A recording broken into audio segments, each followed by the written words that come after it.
o pastor Bruno falou, nós estamos na liderança dos homens de valor, debaixo da bênção do nosso pastor.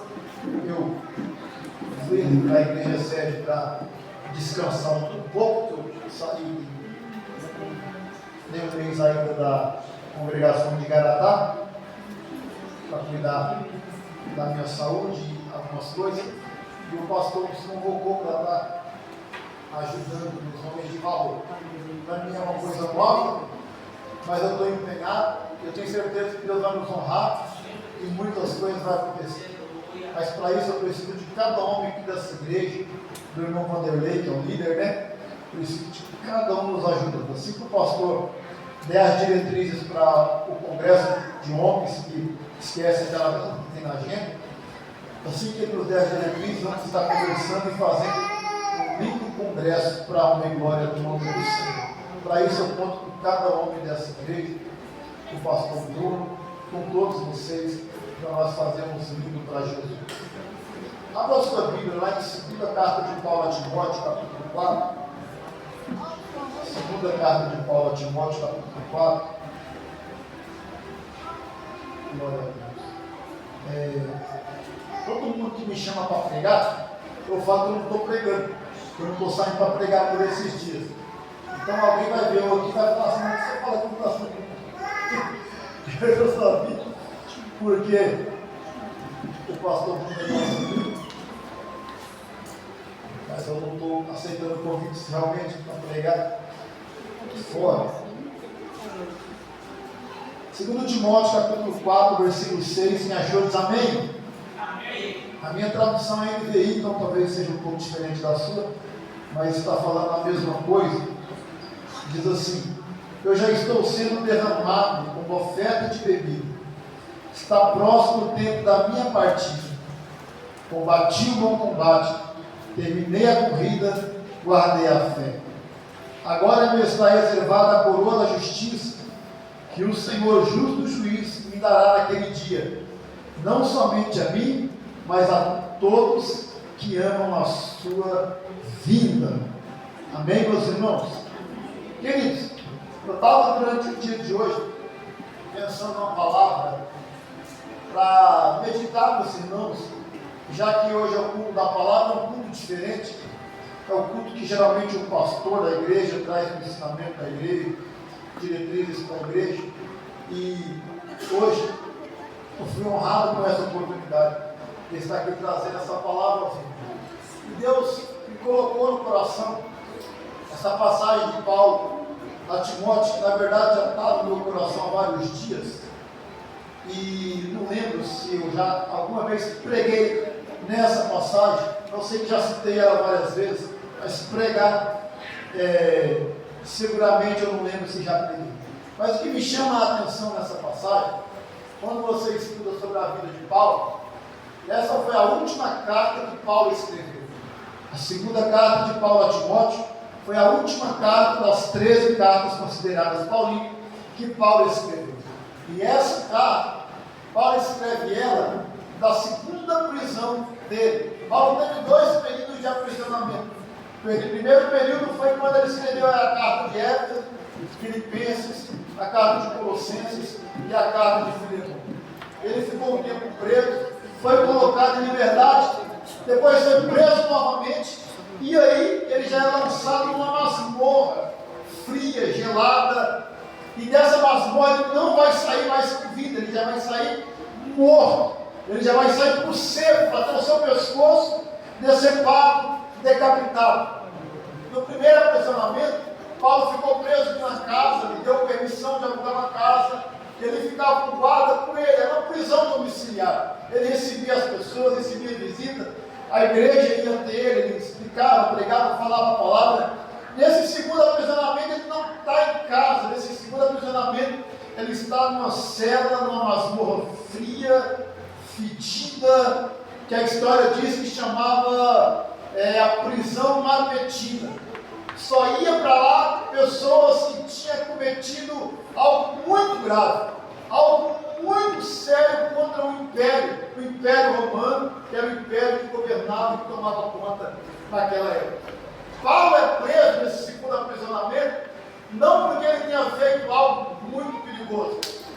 problema é que Nero, que era o imperador de Roma na época, ele incendiou Roma. Você já ouviu essa história, já deve ter estudado na escola. Ele incendiou a cidade de Roma.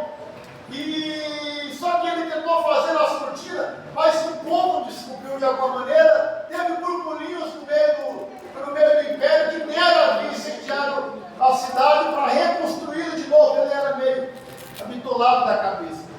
Só que quando Nero fica sabendo que há um burburinho de que ele incendiou a cidade, ele tem que defender ele tem que defender o seu nome, o seu reinado, o seu império. E alguém fala para Nero, por incrível que pareça, tem 12 bairros aqui na cidade que não pegou fogo, que pegou pouco fogo, quase não queimou nada. E a maioria dos moradores desse bairro são cristãos. Nero falou, está aí o que eu precisava, está aí o que eu necessitava. Então Nero pega e fala, gente, quem é o culpado pelo incêndio de Roma? São os cristãos que seguem um homem chamado Cristo Jesus. Por quê? Porque só onde eles moram que não está destruído pelo fogo. E aí Nero começa uma baita de uma perseguição contra os cristãos. Por quê? Porque agora ele joga nos cristãos a culpa pelo incêndio de Roma. E é nessa perseguição aos cristãos que Paulo é preso novamente. Até aqui, amém? Amém. Paulo é preso novamente. Paulo estava fazendo uma quarta viagem missionária, que não está em nada, passando por algumas igrejas da onde ele havia fundado. Ele deixa Tito em Creta, deixa Timóteo em Éfeso, está indo em viagem ao plano que ele tinha na mente. Quando ele chega em uma cidade chamada Troade, ele depara com uma nova prisão. E dessa prisão ele é encaminhado para Roma e jogado nessa prisão mamertina que eu acabei de falar para vocês. Mas o que me chama a atenção no texto que nós lemos, escrito de uma prisão, é que esse texto não parece que foi escrito de uma prisão. Esse texto não parece que está sendo falado por um homem que tem certeza que vai morrer. Porque quando ele fala aqui no versículo 6 e 8, que ele combateu o bom combate, acabou a carreira, guardou a fé, ele está convicto. A sentença de morte já saiu para ele. E ele sabe que ele não vai sair dali vivo. Quando você estuda 1 Tessalonicenses, 2 Tessalonicenses, Gálatas, 1 Coríntios, que foram as primeiras cartas de Paulo, ele fala da vida de Cristo com uma convicção, com uma certeza de que Jesus voltará e ele vai estar vivo no dia que Jesus voltar, que ele estará vivo para o arrebatamento. Lá em Coríntios capítulo 15 ele fala, e naquele dia nós que estivermos vivos seremos transformados após aqueles que estão mortos serem arrebatados. Paulo tem uma convicção, uma certeza que Jesus virá e ele ainda estará vivo para ver o arrebatamento da igreja. Quando nós vemos Paulo escrevendo a carta a 2 Timóteo, quando nós vemos Paulo escrevendo a carta a Tito, 1 Timóteo, nós vemos que Paulo agora já tem um entendimento, e nessa segunda carta ele deixa claro, ele tem uma convicção de que Cristo não voltará mais enquanto ele estiver vivo. Ele já tem uma convicção que ele não estará vivo para o arrebatamento da igreja. Ele já tem uma convicção que ele não verá o Senhor voltando nas nuvens juntamente com a igreja. Paulo tem essa certeza, Paulo tem essa convicção. Mas o que me chama a atenção é que Paulo no começo tem uma ideia, e depois ele tem uma outra ideia. A fé dele não muda. O fato de Jesus estar demorando, o fato de Jesus não estar voltando, ou não ter voltado para ele em vida, como ele creu, como ele imaginou, como ele pensou, não faz com que ele desanime na fé. Ele continua firme na fé, ele continua convicto na sua fé, ele continua confiando em Deus, porque ele sabe que se Jesus não voltar enquanto ele ainda está vivo, mas se ele morrer firme, se ele morrer na presença do Senhor, aqueles que morreram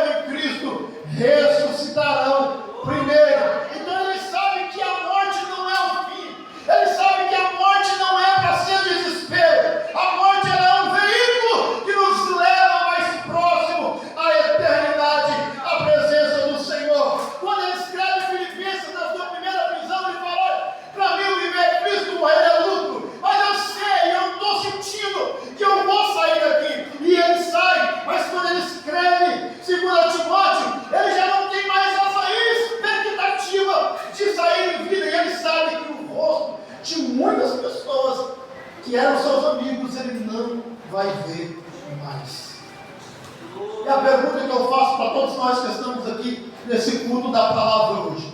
Se você soubesse que você vai morrer e não tem volta, se você soubesse que você está condenado à morte e não tem volta, qual seria a sua atitude?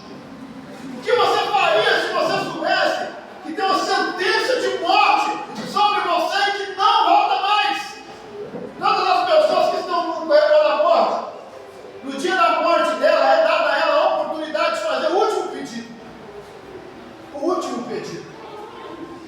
E é dada a ela a oportunidade de escolher a sua última refeição. O que ela vai querer comer? Eu estava vendo a história de alguns presos e o que eles pediram no dia da sua morte como refeição. Teve gente que pediu vinhos caros, bebidas caras, comidas caras. Teve um cara que falou: não quero nada diferente do que eu estou acostumado a comer. Porque ele sabia que não ia resolver nada comer aquela última refeição diferente daquele havia. A pessoa é dada a ela a oportunidade de chamar um padre, um pastor, algum líder religioso que ela queira para se confessar, para ela orar, para ela pedir. É dada a pessoa a oportunidade de, no último instante de vida dela, antes dela caminhar pelo corredor da morte, ela tentar consertar a situação dela com Deus. Com Deus para as pessoas. Paulo está aqui agora no corredor da morte, sabendo que vai morrer. E o que me chama a atenção é que Paulo não está preocupado em procurar um último alvo, uma última defesa, uma última maneira de escapar. Ele já sente no coração em si que não adianta mais recursos e que não tem mais recursos, que ele vai morrer. E como não tem mais recursos, que ele vai morrer, Paulo agora, ele para de sofrer pela sua morte. Paulo agora desiste de lutar por continuar vivo, porque ele sabe que Deus escolheu que ele glorificasse a ele na sua morte. E Paulo agora volta a atenção para a igreja. Paulo agora volta a atenção para Timóteo, porque a preocupação de Paulo era que depois da partida dele, a igreja desanimasse. Eu estou dizendo que Paulo está no corredor da morte para morrer. E a preocupação dele é com quem vai ficar depois dele. A preocupação dele é como a obra vai ficar depois dele. A preocupação de Paulo é que Timóteo, quando vê que Paulo, após 30 anos fazendo a obra, evangelizou o mundo inteiro, a Europa, a Ásia, a galáxia, andou 16 mil quilômetros a pé, a navio, evangelizando. Era um homem, irmãos, que merecia, no dia da sua morte, um cortejo pelas ruas movimentadas da cidade, com batedores na frente, dizendo: morreu um herói, morreu um grande líder, morreu um grande homem. Jesus, aleluia. Como acontece com esses grandes homens que morrem nos nossos dias, que tem um enterro pomposo, cheio de glória, tem nome nas praças, tem nome nas ruas. O grande líder do cristianismo vai morrer. E ele vai dizer no capítulo 4, que nós lemos, que ele está praticamente sozinho. Que na última defesa ninguém esteve com ele quando ele foi chamado diante do imperador, não tinha nenhum amigo com ele, ele estava sozinho. E ele está falando isso para Timóteo, não como desabafo de quem se sente derrotado. O que ele queria que Timóteo entendesse é que nada disso, o abandono, o desprezo, a morte, a solidão, que nada disso era derrota para ele. Que nada disso era derrota para o cristianismo. A preocupação de Paulo é que o jovem Timóteo desanimasse da caminhada, olhasse e dissesse: não adianta servir a Deus, não adianta andar, caminhar, fazer tanto por Deus e terminar desse jeito. Que adianta andar 16 mil quilômetros pregando, enfrentar tempestades, chicotes, ações, prisão, por pregar o evangelho, ter marcas no corpo, de tanto que foi surrado por amor ao evangelho, terminar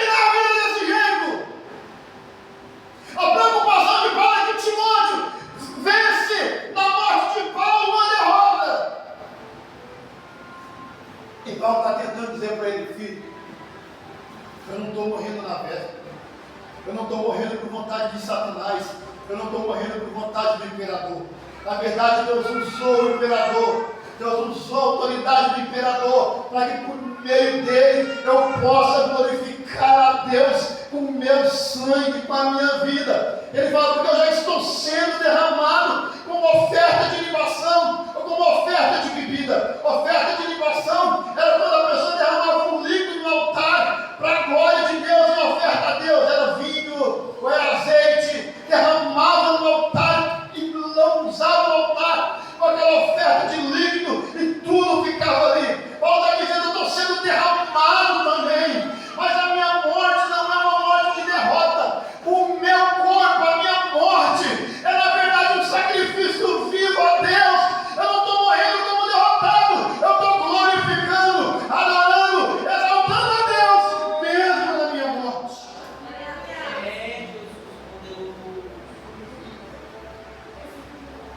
Como você encararia no lugar de Paulo? Como você reagiria no lugar de Paulo? Como você agiria no lugar de Paulo? Paulo falou que eu vou fazer, Timóteo, algumas recomendações para você. Olha o homem que está morrendo no versículo 1 do capítulo 4. Na presença de Deus e de Cristo, que há de julgar vivos e mortos, por sua manifestação e por seu reino. Eu exorto solenemente, pregue a palavra, esteja preparado a tempo e fora de tempo. Repreenda, corrija, exorte com toda paciência e doutrina. Paulo está no corredor da morte, ele está escrevendo para Timóteo. Timóteo, eu preciso deixar para você algumas orientações. Amanhã eu não vou estar mais aqui. Depois da manhã eu não vou estar mais aqui. Vai se levantar falsos profetas, falsos líderes, homens avarentos, homens que distorcem a palavra de Deus, vai tentar te oprimir, vai tentar introduzir na igreja, vai tentar acabar com a igreja. Mas você, Timóteo, não enfraqueça no seu ministério, não desanime na sua chamada, pregue a palavra em tempo e fora de tempo, pregue a palavra, ensine, exorte, corrige, Timóteo, porque quando a falsa doutrina, quando os falsos profetas, não existe outra arma senão pregar a palavra. Vale a pena pregar a palavra. Mano, eu estava comentando com uma pessoa esses dias, acho que foi com o meu sobrinho. Quando você vê essa igreja de movimento, que não existe nada de ninguém que venha como está e fica como que é, todo culto, aquela igreja está cheia. Mas você vai lá hoje, vai daqui um mês, não é as mesmas pessoas. Você vai daqui 3 meses, não é as mesmas pessoas, são outras pessoas. Sabe por quê? Porque as pessoas que têm um pouco de entendimento de Deus não ficam na onde não tem palavra, não ficam na onde não tem doutrina, não ficam na onde a palavra de Deus não é exposta e pregada. Sabe por quê? Porque quando a palavra de Deus entra no coração de uma pessoa, ela muda, ela transforma, ela liberta, ela tira a pessoa daquele estado de inércia e faz a pessoa se movimentar em uma vida de santidade. Então Paulo está dizendo, Timóteo, os falsos profetas, a falsa doutrina, os falsos podem falar mais bonito, pode cantar mais bonito, pode ter mais curso do que você, pode ser mais capacitado do que você, mas você tem uma coisa que eles não têm, a palavra da verdade. Nada pode contra a palavra da verdade. Paulo está dizendo, Timóteo, possa ser que amanhã você seja tentado a inovar, pintar uma parede de preta. Pode ser que amanhã você seja tentado a colocar algum modo, algum costume diferente da palavra, orientado por esses caras, orientado por esses homens. Mas Timóteo, mantenha-se firme na minha ausência, para que a palavra não tenha que ser pregada em tempo, fora de tempo, corrige, exorta, repreende o que tem que ser repreendido, Timóteo, porque a palavra de Deus garante o resultado. Meu irmão, ele está morrendo, ele está preocupado com a doutrina da igreja, está preocupado que Timóteo não largue a doutrina da igreja. Lá no versículo 9, ele fala, procura vir logo ao meu encontro, pois Demas, amando este mundo, abandonou e foi para Tessalônica, Crescente foi para Galácia, Tito para Dalmácia, só Lucas está aqui. Ele está falando para Timóteo, Eu tenho um desejo de ver você antes da minha morte, antes do meu martírio. Eu sinto saudade de você. Na verdade, o que Paulo queria era olhar nos olhos de Timóteo e ter certeza, convicção que Timóteo não estava ficando desviado por causa da morte dele. Paulo está preocupadíssimo com o seu filho na fé, como nós, pais, nos preocupamos em ver nossos filhos afastados da presença do Senhor, ou triste por causa de alguma coisa. Nós que somos pastores, que dirigimos igreja, nós estamos sempre ocultando dos nossos filhos alguns problemas que surgem na igreja, algumas coisas que as pessoas nos falam, alguns desafios que às vezes as pessoas nos contam, algumas mensagens que as pessoas às vezes nos mandam xingando, repreendendo a gente, xingando a gente, querendo botar o dedo na cara da gente, porque o pastor passa por isso tudo, mas a gente não leva para a mesa do jantar, para os filhos não desanimar com a obra, não desanimar com a igreja, não desfiar e falar, puxa vida, o pai está passando por isso, a mãe está passando por isso, a gente não leva, te preserva os nossos filhos, e é isso que Paulo está tentando fazer, ele está tentando preservar Timóteo, para que Timóteo não desvie e vê o seu sofrimento. É isso que ele está fazendo. Ele está morrendo e preocupado com Timóteo que vai ficar.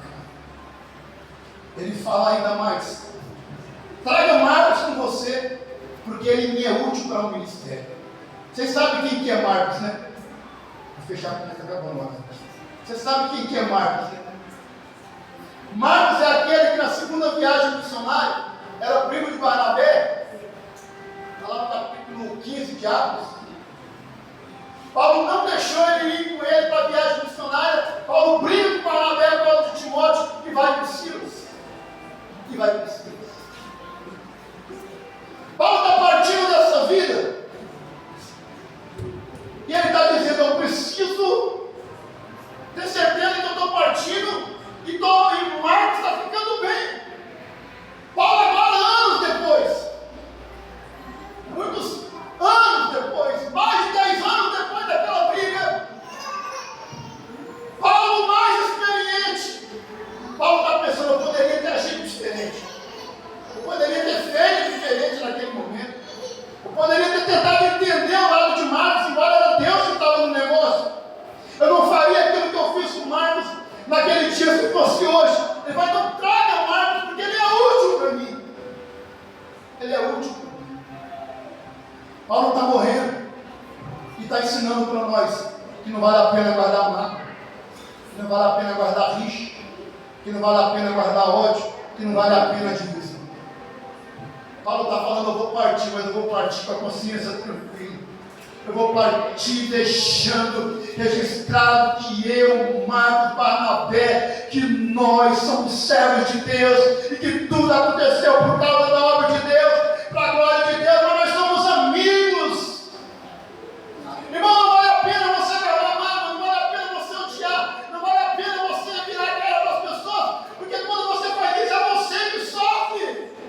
Não vale a pena você ficar de mal da irmã por causa do hino do grupo, não vale a pena você ficar de mal do irmão por causa da liderança, da regência, por causa de qualquer coisa, não vale a pena, sabe por quê? Porque a obra de Deus, tudo aquilo que a gente faz é passageira, é aqui. Aleluia, Jesus. Mas o céu que nos aguarda lá em cima. No céu não entra divisão, no céu não entra pessoa com cara virada para o outro, no céu não entra pessoa de mal no outro. Paulo está dizendo, eu quero Marcos aqui, eu quero olhar no olho dele, ter certeza que a gente está bem, ter certeza que ele vai ficar bem. Aleluia. Ele está morrendo, preocupado com as pessoas. Preocupado com as pessoas. No versículo 13, ele fala assim, traga meus livros, a minha capa e principalmente os pergaminhos que ficou em torno na casa de casa. Se Paulo está no corredor da morte, vai morrer, para que ele quer esses livros? E para que ele quer a Bíblia? Porque o pergaminho é a Bíblia. Isso fala de um homem que quis, que teve comunhão com Deus até o último instante da sua vida. Ele falou, eu vou morrer colado na palavra de Deus. Eu vou morrer grudado na graça de Deus, na presença de Deus.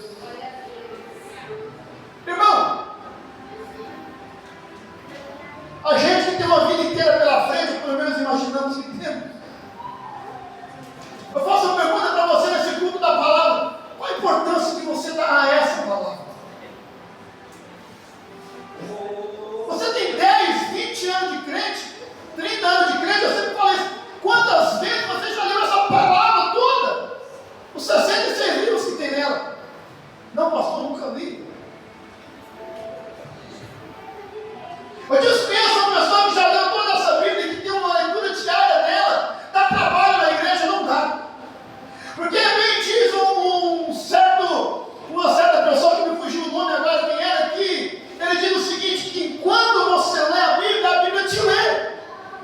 Ela mostra para você onde você está falho, onde você está fraco, onde você está errado, onde você precisa melhorar. Ela vai te lendo, ela vai te mostrando é assim que você tem que fazer, é assim que você tem que agir, é assim que Jesus agiu, é assim que Jesus mandou, irmão. Eu, em nome de Jesus, se você não tem o hábito de ler a palavra, para tudo na sua vida e começa a ler a palavra. Começa a ler a palavra. Se você é alguém que prega, mas não tem o hábito de ler a palavra todo dia, não aceite mais a oportunidade para pregar, até que você tenha tomado o hábito de ler a palavra. Ame a palavra. Não existe crente ou obreiro sem palavra. Paulo, eu quero morrer seguro na palavra. Eu quero morrer grudado na palavra. Eu quero morrer apegado na palavra. Irmão, ame a palavra de Deus. Tenha o hábito de ler a palavra do Senhor. Não, desculpa, não ler a Bíblia, por quê, pastor? Porque eu não entendo. A Bíblia explica a Bíblia. Você não entende que você lê um versículo e quer entender toda a história da Bíblia com um versículo, uma passagem, um capítulo que você leu. Tem coisa que você vai ler lá em Gênesis. Quando você chegar lá em Apocalipse, você vai dizer, isso aqui está falando isso aqui. Já viu aquela lei da Bíblia que o Novo Testamento interpreta o Velho esconde o Novo? Se você tiver o hábito de ler aquilo que for necessário para o seu crescimento, para a sua vida espiritual, você vai entender, você vai compreender. Ame a sua Bíblia. Ame a Bíblia que você carrega. É a palavra de Deus. É nela que Deus revelou Jesus para nós. E ele falou para ele no versículo 13: traz a minha capa. E lá no final ele fala para ele assim: olha, venha antes do inverno. Você sabe o que Paulo está dizendo? Que ele está esperando a morte, que ele foi condenado à morte. E que se o inverno chegar antes da execução, ele não tem uma blusa de frio boa para cobrir o frio dele. Porque naquela época era a família do preso que mantinha o preso na cadeia, que levava comida, que levava roupa. Não é que nem hoje que o cara é preso, a família ganha um salário mínimo para ele para ficar preso. Não era assim. E Paulo está dizendo que ele não tinha ninguém. Paulo está dizendo: aqui é frio. Então, pelo amor de Deus, pega a minha capa e traz.